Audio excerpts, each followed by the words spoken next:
Now listen to David, and this is tremendous. This is great. Oh, this is outstanding. I hope you agree with me by now that David was a great man.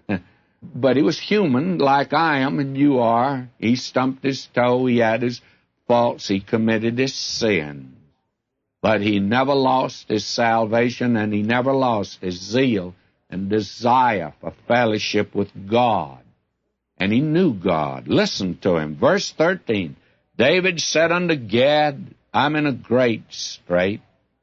Let me fall now into the hand of the Lord, for very great are his mercies. But let me not fall into the hand of man. Now here is the man that was trusting man. He had a census made. Now he sees. I think that David is an old man now. I think he looked back and remembered that little shepherd boy that went out with his slingshot and those 5 smooth stones.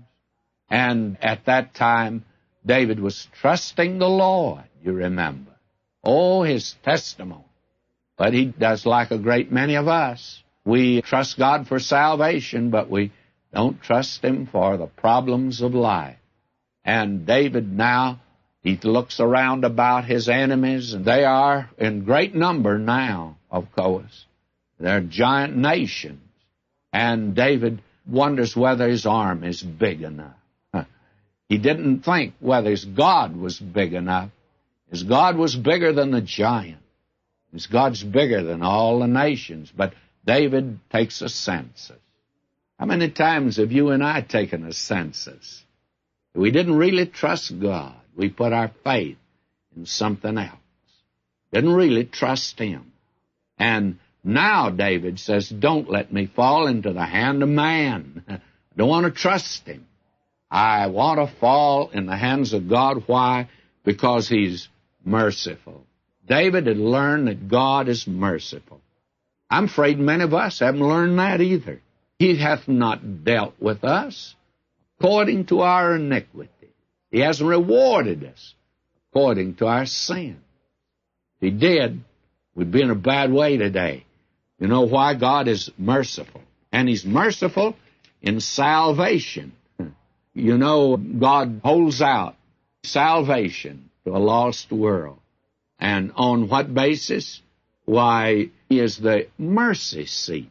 You remember John says in 1 John 2:2, he is the propitiation for our sins, and not for our sins only, but for the sins of the whole world. What is propitiation? Mercy seat. He has an abundance of mercy. And all you have to do if you want to be saved, friend, go into court with God, plead guilty, and then ask for mercy. He's got plenty of it. That's the way he'll save you. There's a pardon for you.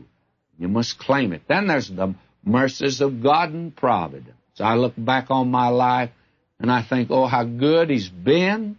He's merciful today toward an unsaved world. Why didn't last night? Why didn't judgment come? Because God is merciful.